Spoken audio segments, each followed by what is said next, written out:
Come here, put in your man.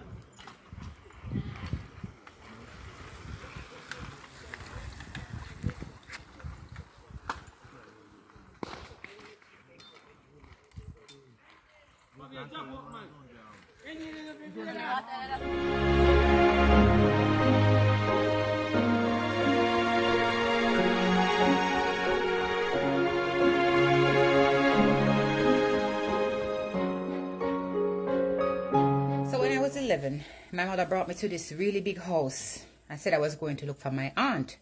When I got there, I saw this really light-skinned lady. Her hair was, blonde and, this really big, nice house. I grew up kind of poor. I grew up poor. So I was like, I don't know which auntie I have that lives in this nice house. I've never heard of her before. But I had just passed my common entrance and I know that my mother and my father had just broken up. So I was passed to go high school and, she needed help with me. So she took me to see my aunt for some help. Went there and I heard them talking about this different man, this name that I don't know, that he's my dad and blah, blah, blah, blah. So my aunt went inside the house, she was going for some money to help out and stuff. My mother turned to me and said that, so-and-so isn't your father. So-and-so is your father and this is your real aunt. And I was like, of course, I broke down. I was in tears because it's like she took my dad from me. Anyhow, that happened. So she said to me, if I wanted to leave, we can leave and never talk about this. Of course, I didn't want to leave. I didn't want to know who my real family are. So, of course, I stayed. I spoke to my aunt. Later on in life, I got to know my real family. Anyways, guys, the reason why I'm talking about this story is because I saw a video on here of one of my TikTok buddies here who was talking about paternity fraud in Jamaica and saying, Jamaica has now made it mandatory for every time you have a baby for you to do a DNA test, and I welcome that 110,000%. Because let me tell you something that you don't know. You see, paternity fraud, it always, most of the time, come out. And that's why enough women lose them head and all sorts of things. But let me tell you something. It has a negative effect on the people involved, meaning the children. Guys, if the man at Oldcroft, make the child know say at Oldcroft there are your father, right? You are the one who laid down with him. The other, she talked about in her video about, taking them to court, make sure that the Jamaican government should make sure that these people are held liable for the children that they are saying no, that it's theirs. Yes, let them be liable. There's already, systems in place for you to take a man to court if he is the father of that child. But there is absolutely nothing in place right now to protect men from paternity fraud in Jamaica. And men have rights too when it comes to children. Children have the right to know where they're from, whether it's because them come from the scum of the earth or not. Jamaican government, big up yourself for this one. Too much jacket out there. Yeah. Hi everyone, welcome back to my channel. Thank you for liking, sharing, and subscribing. Thanks for the support. Saw this video on TikTok and I contacted the creator and she was so kind to give me the permission to use the video, so we're all good in that department, and she sent me the original video. I do appreciate that. She goes by Andy. Just a Jamaican thing. It is worldwide, and I don't believe that it's just happened in Jamaica. No, it does not, right? So you can see all the international shows with Maury and all those other shows, that it does happen in other countries, right? And very frequently. You go on TikTok, you see a different percentage. You go on Instagram, you see a different percentage of kids that do not have the right father in Jamaica. You will see 60%, 55%, 70%, some very high numbers. But those numbers are not correct, because when persons read the information, I guess, they misinterpret it and they would come back and say the wrong thing, right? But what is correct is that it is a percentage of the tests that are done at the DNA lab not in general of the population. No way. It is too much of a high figure, so that is not correct at all.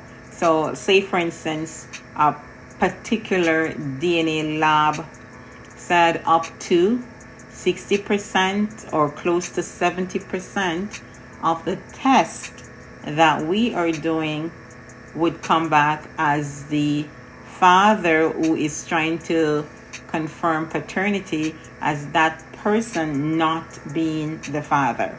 So that's what it means of the tests coming in, but not generally, speaking on the population. That is not correct. There are reports saying that they're going to make it mandatory for mothers at the hospital. Once they have the child or the baby, they would be doing a DNA test. But from what I heard, it's quite expensive, right? Approximately about $20,000 to have it done. That's what I'm hearing. So I don't know if the government is able to do a DNA test on each child. I would have to see that first, right? So it doesn't seem feasible, but if that's what is going to happen, then by all means it will be good for the children, right? So that they have the correct dad, right? So it says, just quoting from the Star, it says generally across Jamaica between 30 to 100 persons visit facilities that offer DNA testing, and some families come to see these facilities seeking DNA tests as early as when the child is 1 day old. So they must have had some doubts about these children, right? Or babies that are born. Okay, so sociologist has backed up what I've said, because I've listened to different sociologists and anthropologists as well coming on the TV, and that figure is close to 20 to 30%, right, of the population, not 70%. So the sociologist Dr. Orville Taylor says, while pointing out that the 70% figure is specific to polygenics consulting and not representative of the whole population, right? So it does show some level of promiscuity among Jamaican women. As I mentioned, that is not just for Jamaican women. I think it's in Caribbean, it's in the North America, it all depends on the person, right? It's not a Jamaican thing, right? So he said, I don't find the data particularly disturbing if it's a case where the people are not in a stable type of union, right? So if they're not in a stable union, then, things are going to happen, and then they do not know who the father is if it's not a stable partnership, right? So I'm going to also look at a previous Gleaner report about this thing from last year, right?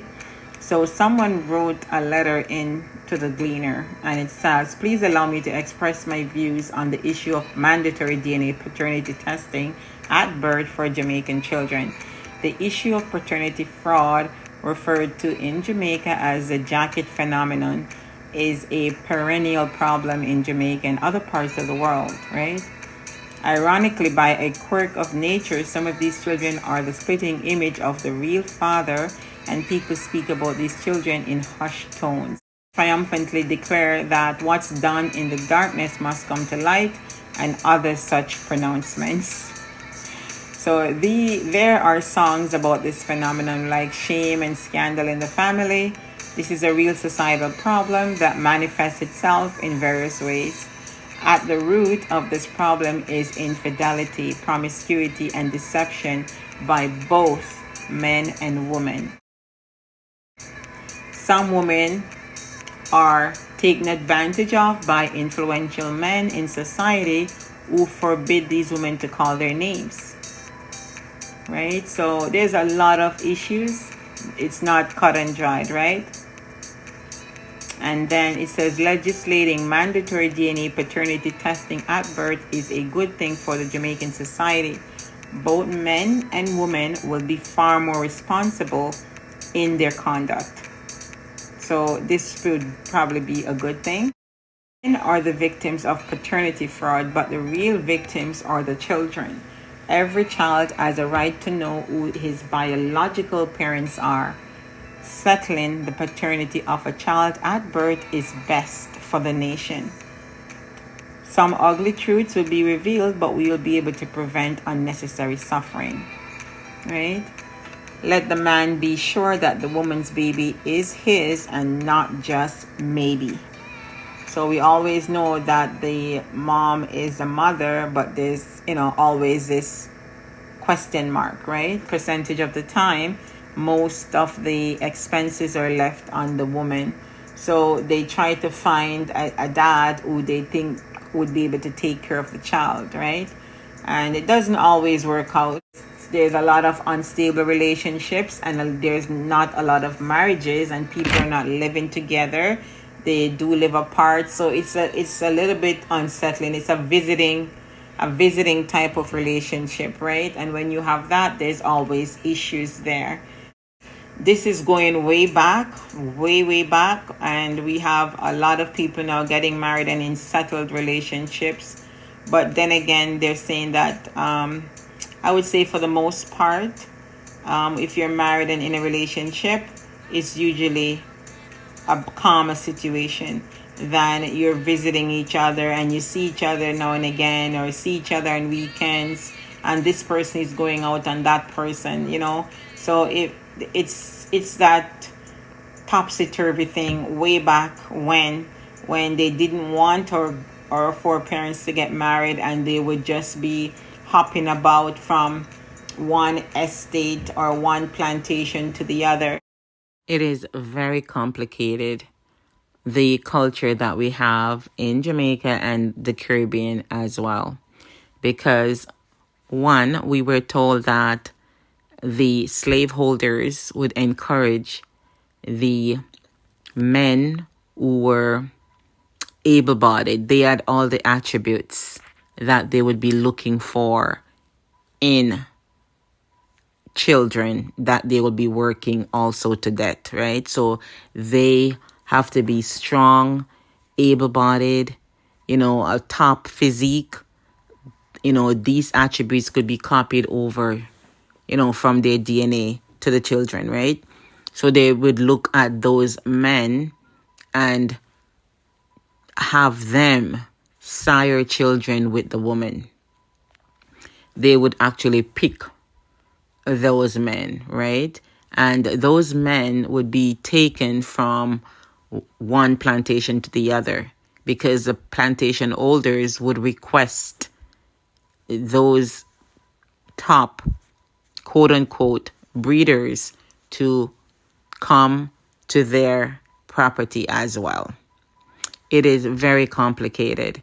I did a lot of research and I found out that Kojo was Muslim. Kojo from Akongpong. He's not really from Akongpong town, but we will just say Akongpong town, right? Because he went to Akongpong town, but he wasn't original. That was not his base. So we found out that he had more than one wife. He was Muslim, and I am going to do it on a separate video.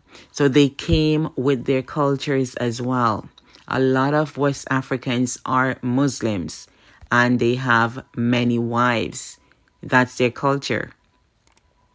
So everything that's happening in Jamaica, it is very complicated, because we're wondering, when we're growing up, the men, they have a tendency to have 3, 4, 5 women.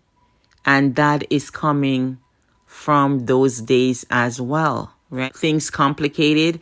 Maybe back then when they were doing it, it wasn't complicated.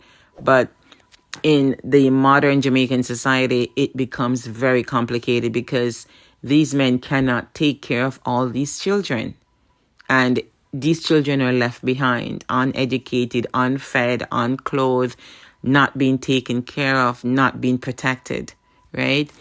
So it is a very complicated situation that is going on, and it's not just us Jamaicans. This happens in a lot of the countries that had slavery in their existence, because it's very complicated. They brought over their cultures, and also, as I mentioned, the process on the estates, how it worked, right?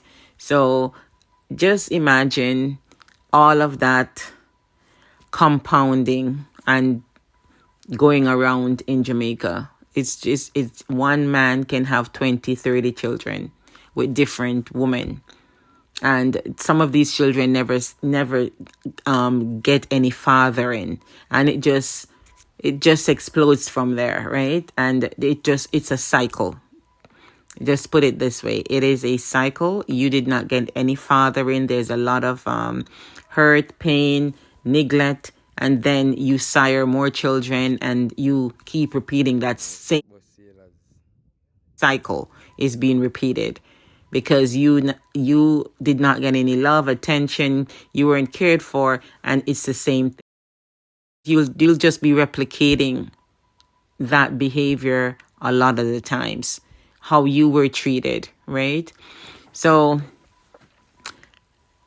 it is not just the woman's fault. This he's either a sociologist or an anthropologist, and he was saying that the jacket is a way of survival for the woman, and basically they're trying to survive. They're running here, they're running there, and when they get pregnant, they do not know who the father is, or maybe they know who the father is, and they just pick the dad that maybe has more resources, right?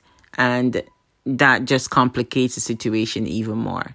So if they brought on the DNA on board, that would be good. I guess it will have its benefits, but also it's going to create an upheaval again in society. I believe that, because as I mentioned, both men and women, they step out, and when someone finds out, it's okay. I guess most of the time the men are doing the same thing that the women are doing, but if they find out that the women are not being faithful, then it ends up in someone, mostly the women, losing their lives. So the DNA test, I believe it has more pros than cons, and the woman would be more careful. But of course, this has no impact on the men's behavior. So that will continue the way it is, I guess. I think for the most part, it's the children that will benefit the most, right? Because they get to know their real dad, their real roots. And that is a plus.